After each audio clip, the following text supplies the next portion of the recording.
I don't mean to be picky, but your armor seems to give you greater mobility than these. Not to mention it looks better. Oh, excuse me, but last I checked, this was not a fashion show. Well, hey everyone, Wasting Money here. Today we're going to be going over the Vegeta older style battle clothes. And while we look at the box here, this armor is honestly one of my favorites of Vegeta's. I just kind of like that dark navy look. And, you know, on the whole Namek saga, I mean, he was kind of a menace, especially to the Ginyu Force. Like, like he has him hurting Jace there. I mean, I'm pretty sure, like, he kills, like, every member of the Ginyu Force. He eventually gets Captain Ginyu later on. But, yeah, let's get this guy open. We won't waste any time here. I was actually really excited for this figure. So, it is a Premium Bandai exclusive. So, it would have been, you know, like $60 if you pre-ordered from Premium Bandai a few months ago. Now, I mean, you'd only have to get it on the aftermarket. I unfortunately missed the pre-order for mine. So I ended up having to pay almost like double on eBay, just kind of those aftermarket prices. But, you know, after looking at this figure, I've kind of already watched a few reviews and some people didn't like it. I mean, I personally, we'll kind of look at the articulation and everything and just see what all he comes with first. But I'll let you guys know my final thoughts at the end here. So out of the box, this guy comes with quite a bit of stuff. I honestly really love the face sculpts on this. So for the faces, he has a serious Vegeta face, of course. He has a yelling face like he's doing a blast there. And then he has kind of a sweating or, you know, like teeth gritting, kind of like nervous face. I guess that's when he's fighting like first form Frieza. And then he has, you know, his sleeping face where he's kind of resting, you know, next to Goku in that pod. And then he has the crying face, you know, where he kind of knows that just everything is over, pretty much. Frieza's in his final form, and he's just like, oh shit, I'm gonna cry. And then for the hands and everything, he has the open palm blast hand. He has the kind of, you know, like bent fingers, like he's doing the Gallic gun. And then he has closed palm, blast hand, and then the fists, of course. And then he has the cool battle damage close as well. So I believe that's the front piece there, and then his back piece there. So both really cool. You know, we'll put that on later in the video, kind of show that. But that's when, you know, Krillin kind of just blasted through him there. He kept wanting those Zenkai boosts pretty much like all throughout Namek. And then he has the iconic cross arms for Vegeta as well. Yeah, so now looking at him here out of the box, we'll take the plastic and everything out. I mean, already he doesn't look terrible. The first thing I've noticed, and, you know, a few other people have as well, is that his shoulders are just really big. You know, he's got kind of those like bowling ball shoulders. And we kind of had the same thing happen with the other Namek Vegeta that we got. Yeah, I mean, I do really like that they have started making him height accurate. So I think he's even shorter, if I'm being honest, than the this Namek Vegeta, which, you know, like, here's some other 2.0s. Here's like the Saiyan Saga Vegeta 2.0 as well. But, I mean, you can kind of see just how much taller that one is. And then there's like the Super Saiyan one, but with the base head. And then we'll swap some of these heads out because, like I said, I really love this face sculpt. That's just a quick height comparison, but let's kind of look at the articulation and everything. So already, I mean, his torso, you know, he doesn't really bend much at all. He has kind of a gap there, but I think that's so that we can, you know, remove the battle clothes and everything to put those on easier.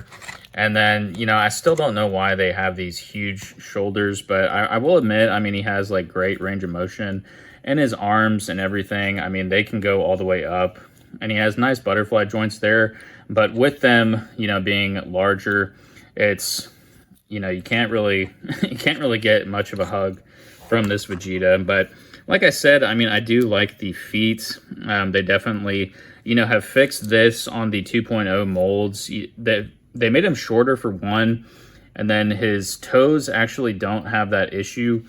So I have like this older Super Saiyan Vegeta, and you can kind of see just how they had the toes in the past. Like, it's on a longer peg, so it's kind of hard to get them to stand, and they're really loose.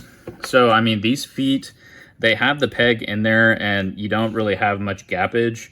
So it makes it like really easy to stand, if I'm being honest. And I like the new legs a lot. So, you know, the range of motion is kind of limited just since they are a bit shorter, but articulation and everything in the knees is still really good. And I do like those toes, and the toes bend also. And then, yeah, you know, the arms are typical 2.0 arms. Like I said, you know, we don't have too much going on in the torso here. And then in the neck, I mean, he can look all the way down, and the neck is still kind of loose. Like we had that issue with the other Namek Vegeta, although I think this one's like actually looser. But yeah, I mean, you know, they're still they're still trying to perfect the 2.0, even though we've had so many. But I'm actually kind of excited for that first like base 3.0 Vegeta from Daima coming out in a few months. I think that one comes out in April. Yeah, let's get the battle damage close on, and I'll just kind of show you guys how to do that. So this piece just pops off pretty easily from the looks of it, and then the whole back piece pops off there, and then we can kind of get this piece off, and then this one as well. Let's see, there we go. Okay, so now we just need to get the battle damage pieces. All right, so we have the battle damage pieces now. I believe I'll put this chest piece on first, and then we can put this guy on.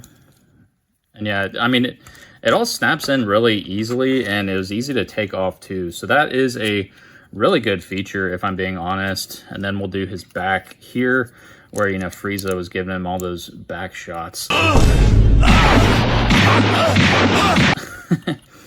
But yeah, you know, it snaps in really nice. It's got some good details. You know, you can see his abs. But yeah, I mean, this is more of the iconic look for Vegeta in this armor. But like I said, I mean, I just love the colors on this one, especially, you know, compared to his normal kind of blue from the Saiyan Saga. And then later on, you know, he kind of just sticks with this kind of like royal blue versus this navy blue. But I really like this. I mean, this is the first one that they've done of this armor for Vegeta, so I just had to get it, you know, even though I missed the pre-order. I should have just pre-ordered after everything was said and done. But yeah, so I mean, if you are trying to get it now, you may just want to wait a little bit while the hype dies down, since it is like a brand new figure. I just wanted to get it, of course, to do the review for you guys and have it in the collection, of course, because I'm trying to get a lot of the different Vegetas that are, you know, different other than just typical like Saiyan armor.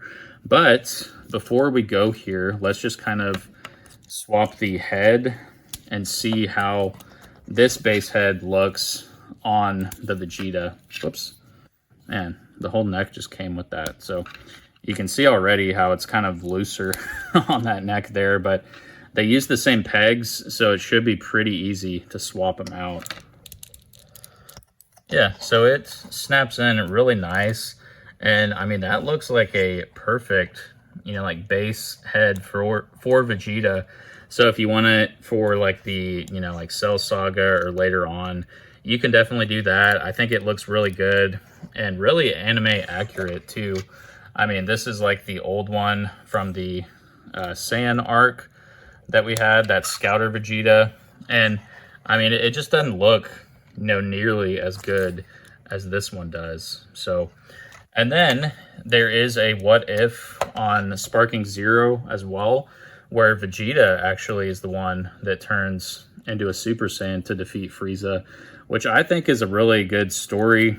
I mean, a lot of people have done some like fan fiction with that, but I mean, personally, I do think Vegeta should have been the one to defeat Frieza. I mean, Goku didn't really even know like about him. You know, I do think, you know, in the Namek arc and everything, probably should have had Vegeta beat Frieza, but who knows? I mean, let me know in the comments what you think, and then let me know as well what armor of Vegeta is your favorite. Like I said, this one is mine, And I'll probably give this figure a, you know, I mean, it really isn't that bad overall. Just the big shoulders, I've mentioned that, you know, quite a few times.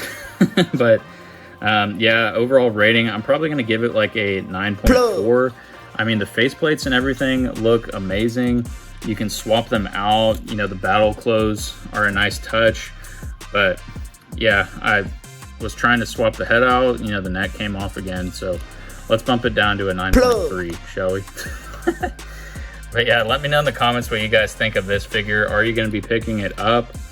If you did happen to miss it, you know, just like I said, kind of wait a few months. Maybe it'll die down in price a little bit on the aftermarket if you still want to pick this up. But until next time, everyone, I will see you then.